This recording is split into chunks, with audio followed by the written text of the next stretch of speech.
का स्वदेशी उत्पादन 70 लाख टन बढ़ाने के लिए 6 उर्वरक संयंत्रों का उद्धार किया जा रहा है।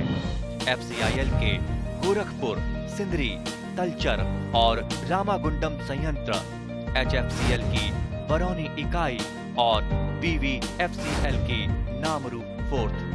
सोने पर सुहागा ये है कि देश में अब बनेगा सिर्फ नीम लेपित यूरिया, क्योंकि इससे होगा किसानों का फायदा ही फायदा। अनाज का उत्पादन 10% तक बढ़ेगा। बढ़ेगी 10 से 15% नाइट्रोजन क्षमता।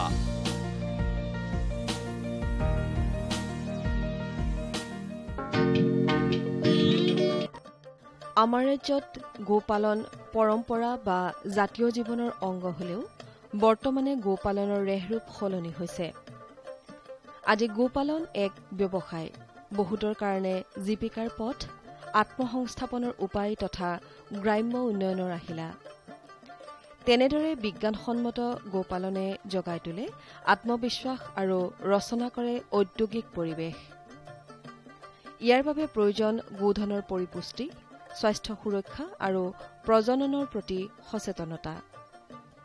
শেহতীয়াকৈ বৰপেটা জিলাৰ সৰুক্ষেত্ৰী ৰাজচক্ৰৰ অন্তৰ্গত বালাপাৰা, কাৱৈমাৰী, বৰশিমলা, গলিবান্ধা আদি গাঁৱতো গোপালকসকলে বৰ্ণশংকৰ গাই গৰু পালন কৰি জীৱিকাৰ পথ মুকলি কৰিছে। তেনেদৰে সংগঠিত হৈ গঠন কৰে বালাপাৰা আঞ্চলিক দুগ্ধ সমবায় সমিতি। ফলত গোপালকসকলে গাখীৰ বিক্ৰী কৰাৰ নিশ্চিত বজাৰ লাভ কৰি আৰ্থিকভাৱে উপকৃত হৈছে। বৰশিমলা গাঁৱৰ দীনবন্ধু ৰয় আৰু লক্ষী ৰয় এক সফল গোপালক দম্পতি। অতি পৰিষ্কাৰ পৰিচ্ছন্ন ৰূপত গোহালি সজাৰ উপৰিও গোধনৰ সুস্বাস্থ্যই বিজ্ঞানসন্মত প্ৰতিপালনকে সূচাইছে। বৰ্ণশংকৰ গাই গৰু পালনৰ বাবে বেংক লোন পোৱা এই গোপালক দম্পতিয়ে নিয়মীয়াকৈ ঋণ পৰিশোধ কৰি আছে। পৰিপুষ্টিৰ বাবে নিয়মীয়াকৈ ঘাঁহ খেতি কৰে। গোপালন প্ৰসংগত দীনবন্ধু ৰয় আৰু লক্ষ্মী ৰয়ে কয় এনেদৰে। আপোনালোকে এই গো পাম্পখনৰ কথা কিয় ভাবিলে আৰু কেনেধৰণে আপুনি পাম্পখন আৰম্ভ কৰিলে? এই গো পাম্পটো মই এটা কাৰণতে ভাবিলোঁ। আমি বহুদিন সমাজৰ লগত জড়িত হৈ থাকিলোঁ, বহু ল'ৰা ছোৱালীক বুজালোঁ, কিন্তু বুজাইছোঁ। এতিয়া মই নিজে ভাবিছোঁ, মোৰ ল'ৰা দুটা, এজন ল'ৰা মোৰ পাৰ্ট 2 পঢ়ি আছে আৰু এজন ক্লাছ 10ত। আৰু তেওঁলোকৰ ভৱিষ্যতত আজিকালিতো আৰু চাকৰি তেনেধৰণে নহ'ব, আৰু হ'বও পাৰে দকচোন, সেইটো আৰু বেলেগ কথা। পঢ়া পাতিত বেয়া নহয়, কিন্তু তেওঁলোকক মই এই যে গো পালকৰ জৰিয়তে দি নিজে কেনেকৈ মানে স্বাৱলম্বী হ'ব পাৰে আৰু 10জনক যাতে বুজাব পাৰে, এই বিষয়ে তেওঁলোকক বুজোৱা হৈছিল ল'ৰা দুটাক। মোৰ লগত মোৰ মিছেছ লক্ষ্মী ৰয় যথেষ্ট কষ্ট কৰে মোৰ লগত। তেওঁ গাই খীৰায়ো মোৰ এবচেণ্টত, আৰু তেওঁ খীৰাই মই যাই সমবায়ত দেওঁ, আমাৰ ল'ৰাও দিয়ে। ঠিক তেনেকেই ভাবিছোঁ। এতিয়া অৱশ্যে সংখ্যাত মোৰ বহুত কম আছে। মই ভৱিষ্যতত বহুত কথাই ভাবিছোঁ হয়তো গোপালকত। ইয়াত কিন্তু চবচে মোক প্ৰেৰণা দিছে হিতেশ পাঠক, ডক্টৰ হিতেশ পাঠক। বৰ্তমান আপোনাৰ কিমানখিনি গাখীৰ উৎপাদন হয়? এতিয়া মোৰ ধৰক বগনা হৈছে 10 লিটাৰ ওলাই। আৰু যেতিয়া গোটেইকেইটা ক্ষীৰতী থাকে তেতিয়া ক্ষীৰতী হ'লে মোৰ 25 লিটাৰ হয়। 25 লিটাৰ হয়। এই গাখীৰখিনি আপুনি ছ'চাইটিত দিয়ে? ছ'চাইটিত মই বাহিৰত অলপ বিক্ৰী কৰা নহয় আৰু ছ'চাইটিতে দিয়ে। আৰু ছ'চাইটিৰ পৰা আপুনি নিয়মীয়াকৈ যিটো সাপ্তাহিক বা 10 দিনৰ মূৰত পাই আছোঁ। বাৰু তাৰ উপৰি আপুনি মই দেখিছোঁ আপুনি গোবৰ এইবিলাক অন্যান্য গাখীৰৰ উপৰি আপুনি বা পনীৰ, দৈ এইবোৰ? মই পনীৰ কেতিয়াবা বনাওঁ আৰু চাহ দোকানে মোৰ পৰা লৈ যায়। মোৰ ওচৰতে এটা চৌক আছে, অৰ্ডাৰ থাকিলে। আপুনি গোবৰ গেছৰ কথা কিবা? আচ্ছা, গোবৰ গেছত মোৰ পুৰণা ঘৰত গোবৰ গেছ এটা আছিলে, আৰু ভৱিষ্যতত মোৰ এই নিজৰ ঘৰতে এটা ডাঙৰকৈ গোবৰ গেছ কৰাৰ মোৰ এটা ভাল পৰিকল্পনা এটা আছে। লক্ষ্মী ৰয়, আপুনি কওকচোন, আপুনি এই গো পাম্পখনত ৰাতিপুৱাৰ পৰা কেনেধৰণে, যদি আপোনাৰ ঘৰুৱা কামখিনি বাদ দি পেলাই কেনেধৰণে জড়িত হয়? ৰাতিপুৱা উঠি মই মোৰ কামখিনি কৰি গোহালিটো চাফ চিকুণ কৰোঁ, তাৰপিছত গাড়ী খিৰাওঁ, খিৰাৰ পিছত এখেতে লৈ যায়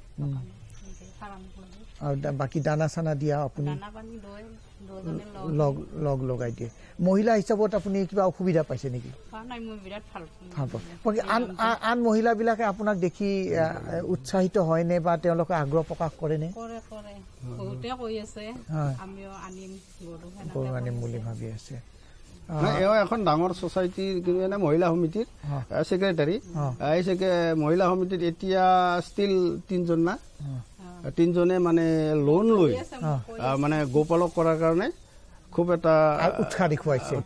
এওঁ কৈছে হ'ব আমাৰ মিষ্টাৰৰ লগত আলাপ আলোচনা কৰক, ডক্টৰ ছাৰৰ লগত খুব ভাল, আৰু ডক্টৰ ছাৰৰ লগত এনেকৈ আলাপ আলোচনা কৰি এনেকৈ লোন লৈ পাৰে যে আপোনালোকৰ লাভ লোকচান এওঁ সুধিছে। সিদিনা মোটাকে সুধিবলৈ আহিছে লাভ লোকচান। লাভ লোকচান মানে আৰু কি, আমি মোটামুটি চলা পইচাখিনি পাওঁ ঘৰ এখন চলাবৰ কাৰণে যিটো প্ৰয়োজন।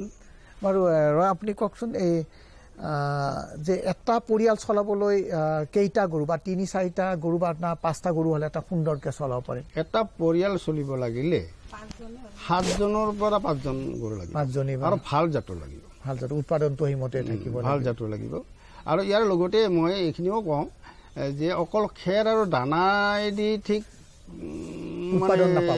উৎপাদন ঠিক মানে গাখীৰটো ঠিকমতে পোৱা নাযায়, আৰু গুণগত যিটো দিশ সেইটো পোৱা নাযায়। আৰু লগতে গৰুৰ যিটো ফুৰ্তি, ঘাঁহখিনি যেতিয়া 10টা বজাত দিম নহয় বা 9টা বজাত দিম লাষ্টত, তেওঁলোকৰ গৰুকেইটাৰ যিটো ফুৰ্তি সেইটো কিবা নিজেই গৃহস্থখিনি মানে নিজৰ পেট ভৰা যেন লাগে। নিয়মীয়া প্ৰজনন, পৰিপুষ্টি আৰু সুস্বাস্থ্যৰ ওপৰত গোপামৰ সফলতা নিৰ্ভৰ কৰে।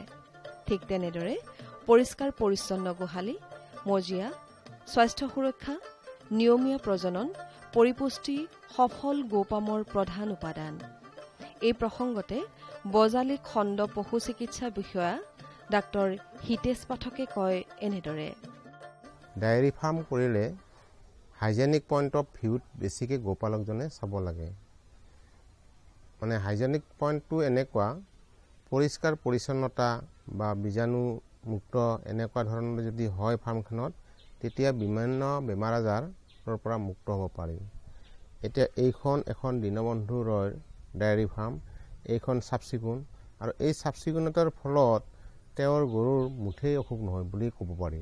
আৰু স্কিনবিলাকৰো, গাৰ ছালবিলাকো সুন্দৰ হৈ আছে। যদি এখন ফাৰ্ম, ডায়েৰী ফাৰ্ম আমি চাফ চিকুণ কৰিব লাগে, তেতিয়াহ'লে আমি মাজে মাজে কি কৰিব লাগে, এই ডিপল চলুচন আছে, চাপকিট চলুচন আছে, এইবিলাকে দি ধুই দিব লাগে।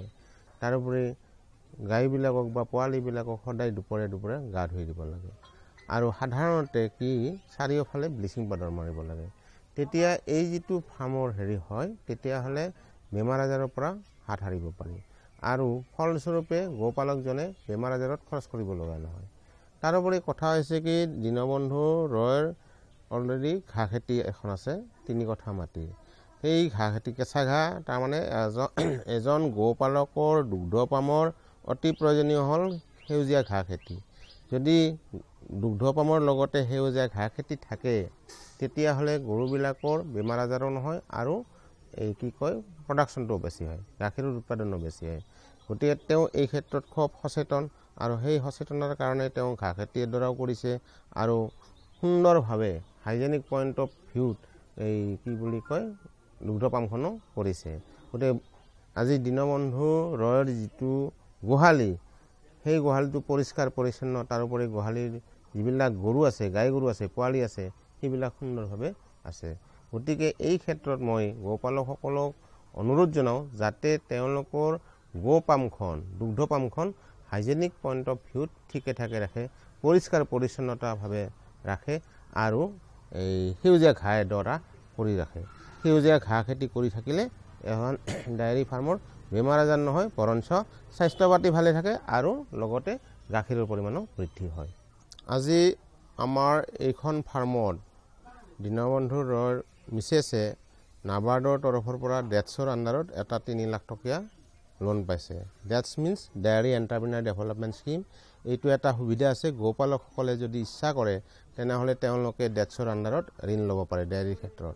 এতিয়া আমাৰ জেনেৰেল কাষ্টৰ কাৰণে বা APLৰ কাৰণে আছে কি 25% সাবসিডি 1 লাখ টাকাত 25,000 টাকা ৰেহাই আৰু SC STৰ কাৰণে 33.3% সাবসিডি অৰ্থাৎ 1 লাখ টাকাত 33,300 টকা ৰেহাই আছে তাৰোপৰি আৰু অন্য কিছুমান আছে এতিয়া আগতে আছিল কি কৃষিৰ ক্ষেত্ৰতে এগ্ৰিকালচাৰ সেক্টৰতে KCC লোনটো দিয়া হৈছিল কিন্তু এতিয়া বৰ্তমান আমাৰ দিল্লী সেন্ট্ৰেল গভৰ্নমেন্টে এটা কৰিছে কি কেবিনেট ডিসিশন লৈ যে ভেটেনাৰি সেক্টৰটো যেনে ডেয়াৰী ফাৰ্মিং পিগাৰী ফাৰ্মিং গটাৰী ফাৰ্মিং এইবিলাকৰ ক্ষেত্ৰতো KCC কিষাণ ক্ৰেডিট কাৰ্ডৰ নিচিনা এই ভেটেনাৰি ডিপাৰ্টমেন্টৰ এইটো পিগ ফাৰ্মৰ কাৰণে হওক ডেয়াৰী ফাৰ্মৰ কাৰণে হওক গটাৰী ফাৰ্মৰ কাৰণে হওক পোল্ট্ৰি ফাৰ্মৰ কাৰণে হওক KCC লোন দিয়াৰ ব্যৱস্থা কৰিছে তাৰোপৰি EDEG যেটো আমাৰ আছে পোল্ট্ৰিৰ ক্ষেত্ৰত পিগাৰীৰ ক্ষেত্ৰত গটাৰীৰ ক্ষেত্ৰত এটো আমাৰ নৰ্থ ইষ্ট ৰিজনত উত্তৰ পূব ভাৰতৰ বিশেষকৈ লোন আছে এই গটাৰীৰ কাৰণে আছে 2 লাখ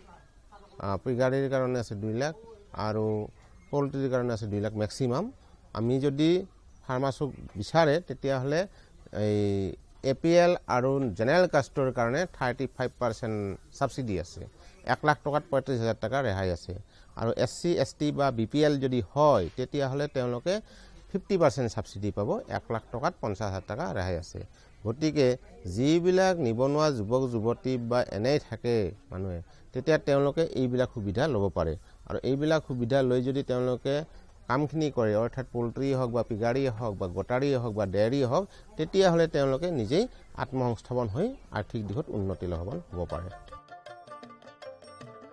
বজালী ৰাজচক্ৰৰ নিত্যানন্দত থকা কাবেৰী দুগ্ধ সমবায় সমিতিয়ে তেওঁলোকৰ সদস্যক নিয়মীয়াকৈ অতিৰিক্ত বোনাছ দি সকলোৰে দৃষ্টি আকৰ্ষণ কৰিছে বিগত বৰ্ষত 91 জন গোপালকক প্ৰায় 12 লাখ টকা বোনাছ দিছিল এই সমিতিৰ এগৰাকী মহিলা সদস্য কালজিৰাপৰা গাঁৱৰ সংগীতা লাৱৰীয়ে বৰ্ণশংকৰ গোপালন কৰি গৃহস্থক অতিৰিক্ত আয়েৰে সকাহ দিছে গোপালনত আগ্ৰহ প্ৰকাশ কৰাৰ প্ৰসংগত সংগীতা লাৱৰীয়ে কয় এনেদৰে বাৰু সংগীতা তুমি এই গাই গৰু পালনৰ কথা কিয় ভাবিলা আৰু কেনেদৰে তুমি আৰম্ভ কৰিলা গাই গৰু পুহি বিৰাট ভাল লাগে তাৰপিছত কেনেধৰণে এই কথা ওলাল যে গাই গৰু মালিকক কৈছো আমি এটা গৰু আনিব লাগে এনে বুলি কৈছো পাতে মালিকে আনি দিছে এটা গৰু তা পুহি ভাল লাগিল ভাল লাগাৰ পাছত এটা দুটা কেনেকা বেছি হৈ গেল আৰু কিমানটা গৰু হল না হাতুটা মানে বৰ্তমান কিমান আছে গাই গৰু 5টা আছে 5টা গাই আছে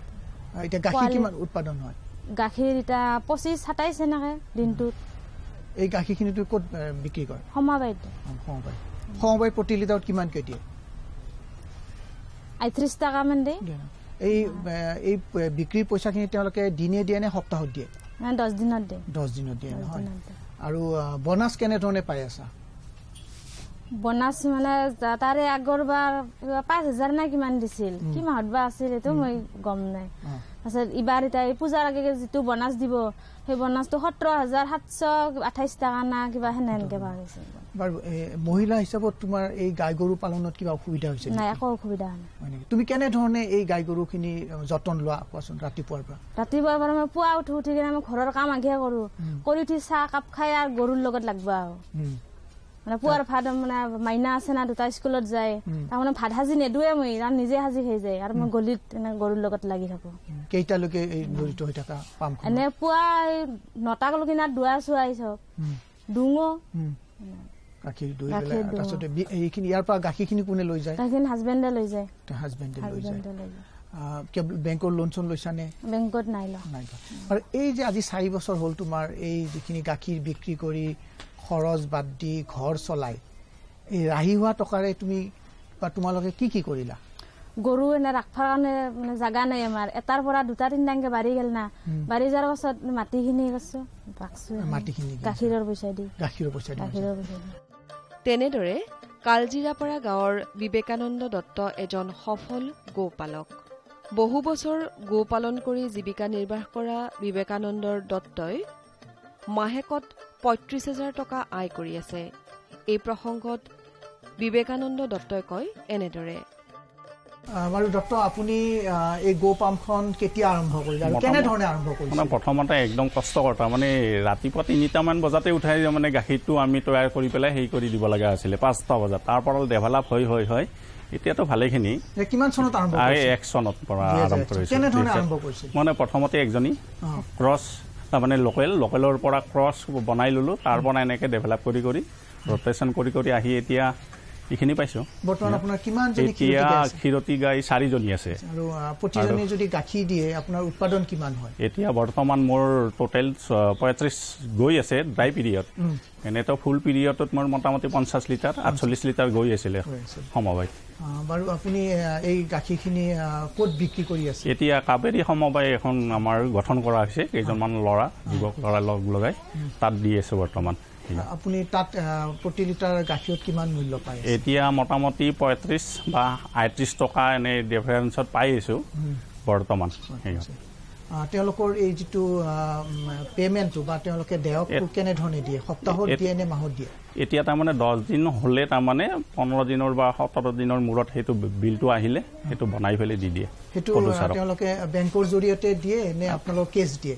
এতিয়া দুটা হৈ আছে বৰ্তমান। আমি বেংকত দিয়াৰ ব্যৱস্থা কৰি আছে, টোটেলটো বেংকত যোৱা নাই, কেছো দিছে, এনেকৈ বৰ্তমান চলি আছে। লাহে লাহে তাৰমানে এইটো কৰাৰ ব্যৱস্থা কৰি আছে বেংকত। সম্পূৰ্ণ টকাটো তাৰমানে পে'মেণ্টটো বেংকতে যাব। বোনাছ কেনেধৰণৰ দি আছে? এতিয়া তাৰমানে লোকেল বোনাছটো আমি 4 টকা, যিটো আমাৰ তাৰমানে লভ্যাংশৰ পৰা এতিয়া 4 টকা এতিয়া এই বছৰত মানে 8 মাহৰ দি দিম, তাৰমানে সকলোকে পাব প্ৰডিউচাৰে পাৰ লিটাৰ 4 টকা কৰি।